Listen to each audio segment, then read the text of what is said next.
Change this up a little bit. Coming for you with the mind state liberation, coming from a long legacy of direct ancestors, battle stars, and freedom fighters. I acknowledge my duties to continue in the circle of life, truth, and justice as a survivors representative, survivors nation representative, and I'm a humble servant of my community. Elders may have permission to speak. Thank you. I give thanks to my father's side of the family, Grandma Helen, Granddad Henry. I give thanks to my mother's side of the family, Grandma Onis and Granddad Charles. I also give thanks to the two most recent ancestors responsible for me being here, my dad, Larry Hayes McDaniel, and my mom, Shanita Irish Reynolds. Mama Maya. And all their names, I greet you in that great line of divine. I greet you with how the Africans feel. The spirit is strong, definitely strong. One more time, how the Africans feel. The spirit is strong, definitely strong. All right. And thanks for coming out today to the temple, the Maat Temple of Elevation. Give yourselves a round of applause just for being here today. I want to salute the mighty, great, mighty Soul Vibers Nation. 28 years. Yesterday would have been 20 on the 28th. It would be 28 years that we've been in the community, in the Tubman City, Baltimore community. Give them a big round of applause for the whole Soul Vibers Nation. Anybody watching, big round of applause. And, you know, partnering with Sacred Opportunities. This is one of our next ventures. Actually, we've come back to this venture, and we're going to talk about that as we go.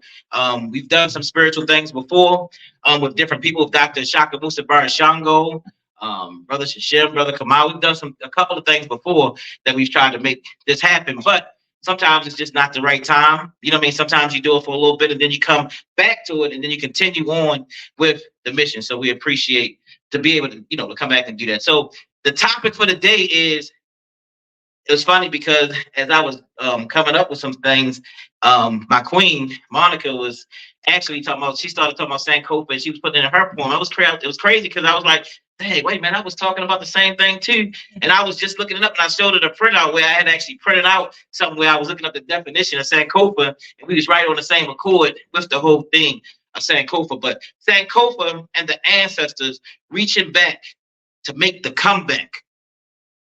All right. So I want to start off with talking about life and death in general, because I've witnessed both in my life. And y'all got to bear with me a little bit because this is a, you know, tough to present, especially in these trying times. It's been a rough year for us and my family, but I got to stand here and I got to do this because I got to represent. Got to represent. You know, so I want to first start off talking about my experience with life, witnessing life. The most, you know, some people say that they don't believe in God and they don't believe in even the ancestors. Once I sat and I watched birth happen by my ex-wife and by my queen, Monica, it was like, man, explain this right here. You know what I'm saying? That's going on, because it's like one of the greatest things that you'll ever see in your life. When birth took place for my first 4 children, it was the same theme. It was like, once it got to 10 centimeters, it's like, okay, it's time. It's time for the baby to come here. That was the theme of what it was. So it was like, you know, so I watched that 4 times, and all times like, oh my goodness, I can't believe this.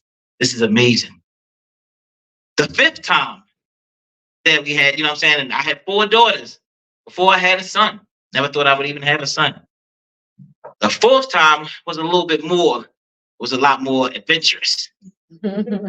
We sat there as we waited to get to that 10 centimeters. Something had, you know, like the nurses and the doctors, they kept watching the monitor, and the baby, the heartbeat, boom, boom, boom, boom, boom, boom, boom, boom, boom. And so they kept watching the monitor. They kept coming back over, watching the monitor. And it was boom, boom, boom, boom. And I'm like, okay, I look back up, like, okay, all right, cool. Boom, boom, boom, boom, boom, boom, boom. boom, boom, boom. Till finally it was enough. After a few hours, they came over. One nurse came over. She called one of the doctors. Next thing I know, one doctor came in. Then another doctor came in. Then like three others came in. Next thing I know, it was like 20 people surrounding Monica in the room. Then they gave the nod. We got to go ahead and take the baby. Monica started, no, no. She was crying on the sideline. I was like, had tears. I was like, oh my God, what's going on? They hit the button. The alarm started going off.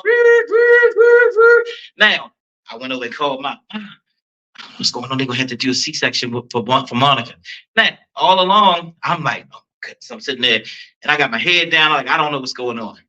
But the doctors seemed they was smiling and they threw me an outfit. Boom, here, take this, man. Hey, get your phone ready because it's gonna be fast, man. I'm telling you. I'm sitting here like, no, that's not. You know what I mean? So I'm sitting there like, wait a minute. Then it came back over. I was sitting there and said, look, buddy, I know you're nervous, but we do this all the time. Get your phone ready, get everything ready, get that outfit on. Come on, man, hurry up. And I was like, oh, okay, all right. So I threw the outfit on and I went over. As I went over, Monica had the sheet over her and I was standing behind her and she was just crying. And, you know what I mean? And just like didn't know what was going on. I was standing there and all these people in the front, they laughing like, come on, guys, are you ready? Let's go. And they was just like so confident and happy. And I'm sitting here like, what the heck was going on? The next thing I know, you know what I'm saying? Like 2 minutes later, guy said, give me your phone, guy. Took my phone, you know what I mean? The next thing I know, I heard it be, yeah, there it is, guys, here we go. Enough, you know what I'm saying? I'm sitting there like, what the, you know what I mean? You know what I mean? So, you know, they come over, they bring the, you know what I mean, come to bring this beautiful baby, and they laughing and they like, good job, guys. Oh man, you know what I mean? But it was different because I was so scared that to them, this was like everyday procedures for them. And it was like, man, get yourself ready. So that was different. It was scary. But like I said, they made it kind of easy because I was just like, I was out of it. And that was my fifth child. That it was very interesting during that time. Hey, got five, according with you. Yep. And so I saw that. I witnessed birth with my own two eyes in different ways. And then I witnessed death, you know, very interesting ways. Was there with my mama all through her process. And, you know, when she was there, and it was her last minutes, you know, my queen there with me. And she it was the same thing. We was waiting at that point. We had took off all the machines and the doctor said, you know, I was asleep. It's time. You need to come over. And I went over and held mama hand. Yep. And I watched as it happened. It was a heck of an experience, but it was there like I was there for her as she entered to a new transition. As she ascended, I would say I was ascending at the same time. And as I said to people, as she took her last breath, I was being born again at the same time. Because it was like, if I could see this and watch this with mama, if mama took her last breath, I know one day that I'm going to take my last breath, not my favorite person in the world. If she take her last breath, I know that one day I'm going to do this. So then I always heard people talking about the ancestors, but it was like, you know, and I always said ancestor this, ancestor that. But then it started to be real because I'm like, oh, I'm going to talk to my mama. Some kind of way. We're going to communicate. We're going to get this thing popping, you know what I'm saying, or whatever. So it made me start to really be aware of the ancestors and to start to look at certain things. So that was a very interesting experience that I think about. And then one way, if you think about it, like, oh my God, that's my mama, take her last breath. What was that? You know what I'm saying? And then one way is like, I was there and I saw that and I could feel it. So, you know, so that was a very interesting time in my life. Now, I saw my mother and I saw my father both bury their mom and their dad. And I started looking, I'm like, you know, they had to go through it. And I know I had to, like, that's the line of divine. You know what I'm saying? That's the basic line of divine. You know what I mean? It's the circle of life. And I'm like, they had to go through it. I got to go through it. But it's the way that we deal with it. And it's the way that we start to look at it in general. Now, then I realized that everybody responsible for me being here on this earth, for me, is now an ancestor. Every person that's responsible for me is an ancestor at this point. Now, I was scrolling Facebook one day, and Supernova Sloan had actually posted this. I don't know if he came up with it or he got it from somewhere. I know people have done this before, but I don't know if this is his original mathematics.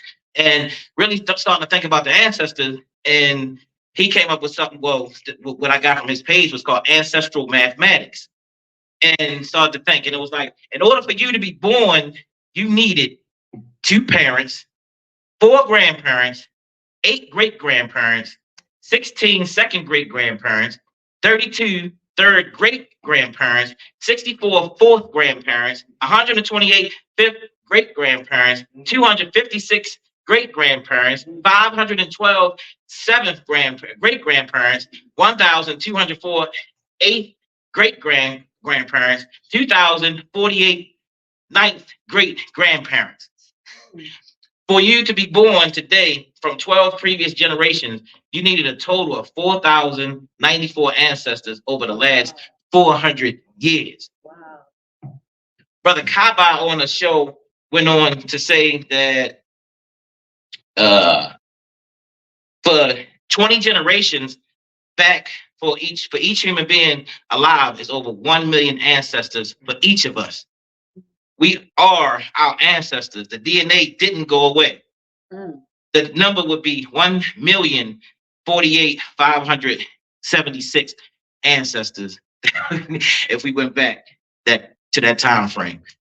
I, when I saw that, I'm like, wow, this is crazy. And I started to think, you know what I mean? Like, wow, like what was the ninth great grand, you know what I'm saying? Like my grandfather, my grandmother, and all of them, as it goes on to say, think for a moment, how many struggles, how many battles, how many difficulties, how much sadness, how much happiness, how much love stories, how many expressions of hope for the future did the ancestors have to undergo for you to exist in the present moment.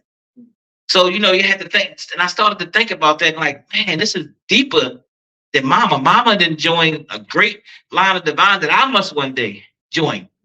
And none of us can escape it. As Brother Minister Carlos Muhammad said, and I'm sorry for not knowing his exact new Muslim name that he actually has, was quoting Minister Farrakhan. He said, the only way to escape death is to not be born at all. And none of us will escape it when that time actually comes. So this put me in a true Sankofa state of mind, going back. You know what I mean? Started to do some research on some ancestors, some proverbs I started to bring out that I just wanted to read to you. As you do for some great African proverbs. As you do for your ancestors, your children will do for you. Blessings of the ancestors are greater than those of living human beings. Dreams are voices of the ancestors. Remember the wisdom of your ancestors in order to become wise. Silence brings wisdom from the ancestor. The future emerges from the past. To neglect one's ancestors would bring ill fortune to failure in life. So it was just some things I just started to look at with the ancestors in general.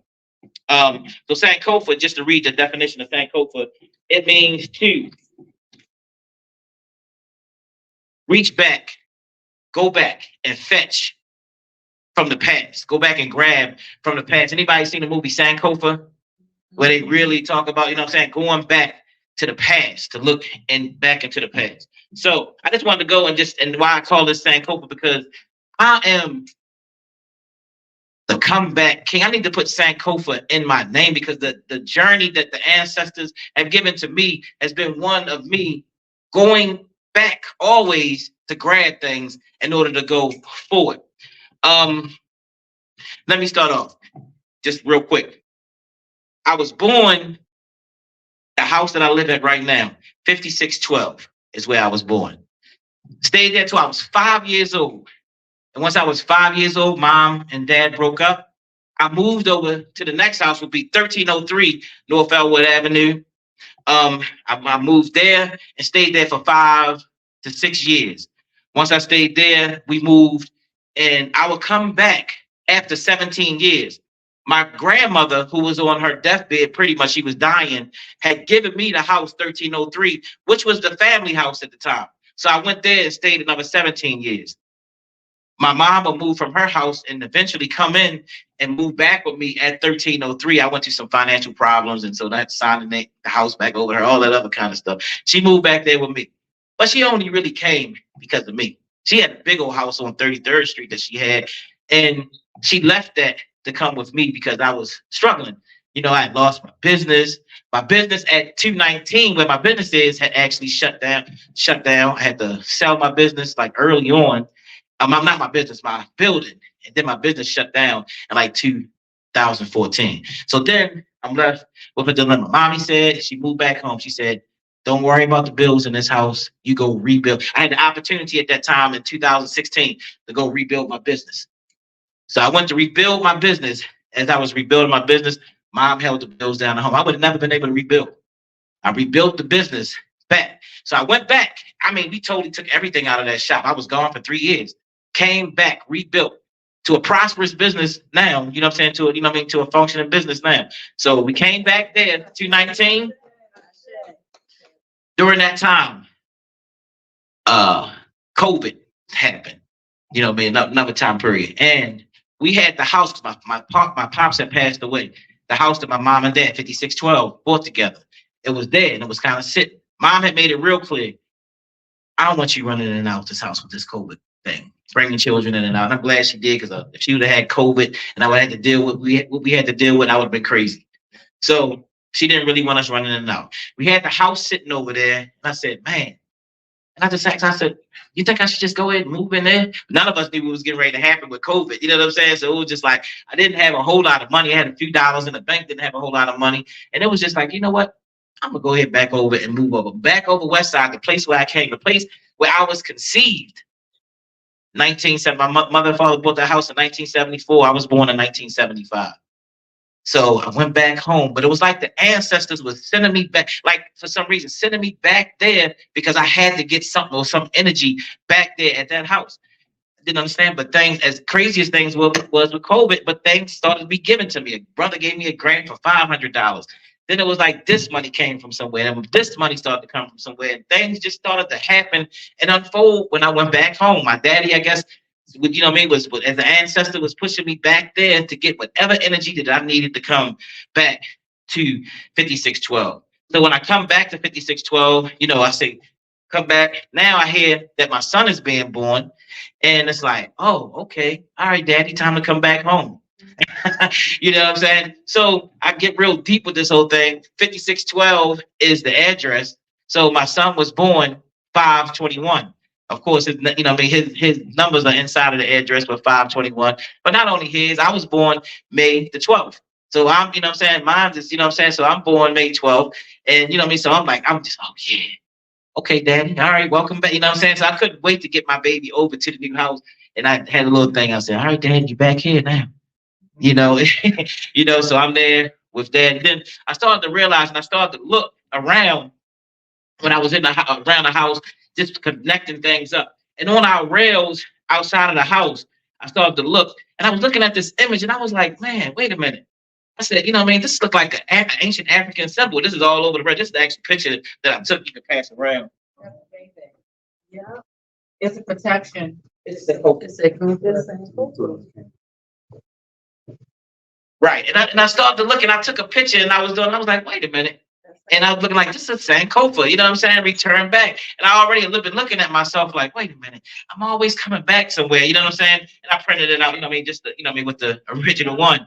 But it's the Sankofa symbol. And I'm like, man, something is speaking to me. And I talked to my mom about it. She's like, that's really deep, you know what I'm saying? And it's like, I had to go back home in order for that to happen. So I get back there, I move my queen in. We now living there. You know, we having our little time, you know what I'm saying, our little relationship, ups and downs, but we working through it. We working through it there. And I just wanted to say that 219 East 25th Street, if I could say, I lost it, ownership in 2005, lost ownership of the building. We have been working hard with the creator, the ancestors, our great line of divine, And I would say, as of either this week or next week, I will be going back to sign to take over and buy. We're buying the building back, and we do have control over 219 East 25th Street. So it's been one thing of me going back to all old properties. You know what I'm saying? Right now, I'm in ownership of both family houses my grandmother gave me. We have the original house of my mom and dad. I have that now. We back at 219 East 25th Street. And, I would say just certain little projects. Watoto from the Nile. We just went 3 weeks ago. My little 4-year-old daughter and and my son, they went over and they recorded RBG Swag, and that's an old song that's about 7 years old from my daughters from Watoto from the Nile. We've done this in the temple, like I said before, you know what I'm saying? So everything, I don't leave, it comes back around. And it's like, okay, now it's time to press the button again. It's time to do this once again. So I'm just saying that sometimes you got to go back and now understanding the ancestors. And y'all did all of this. We did all of the stuff early on. I was really feeling it because I'm like, man, this ancestor thing is really way deeper than I thought it was. Brother Nati told me a long time ago when I was working at Everyone's Place. He told me, I was just stumped. He said, believe in the ancestors, Jabari. The ancestors are real. The ancestors are real. He told me that. And back then I was like, yeah, okay, all right. Yeah, all right, okay. You know what I mean? But now I do understand. So, in conclusion, like I said, sometimes the guy said like a slingshot. You got to go backwards in order to move forward.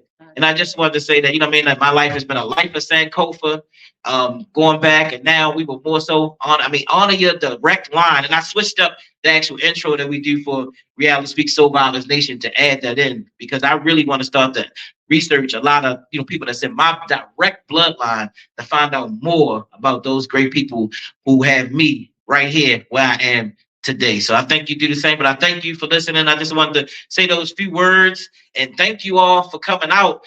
And thank you, Brother Asaf, for opening up this spot, the DJ, Brother Charles, the drummer, my queen, Sister Annette. I thank Brother Simbi and his queen. And just to say one other thing, Simbi probably, I think maybe about 2 months before my mother passed away. And he called me on the phone. And he said, man, your mother, man, has been so beautiful in our lives. And started telling me all this good stuff about mom. And mom had just lost her daughter, my sister. And we was feeling some kind of way. And, he was just saying all this great stuff about my mom. And I said, call her and tell her. So then he called her and he told her. And then right after, I guess, maybe an hour later, she called me crying on the phone. She said, called me telling me all this great stuff about, oh my God, like he says so much great things, such. I really thank you, brother, because you really at that time gave her some things that she needed to hear during that time. So I thank you all. I thank the community for all the support, and we just getting started. So again, how the Africans feel? The spirit is strong, devil is strong. All right, peace and blessings. Peace. Hey.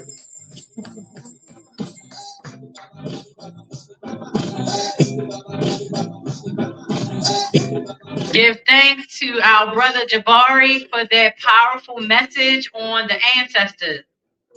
I know for me personally, it makes me, as we're tapping into more understanding of the ancestors and how they work, it's making me really also feel the need to go back and really trace my roots, my ancestors, get to know them and some of the things they've done, because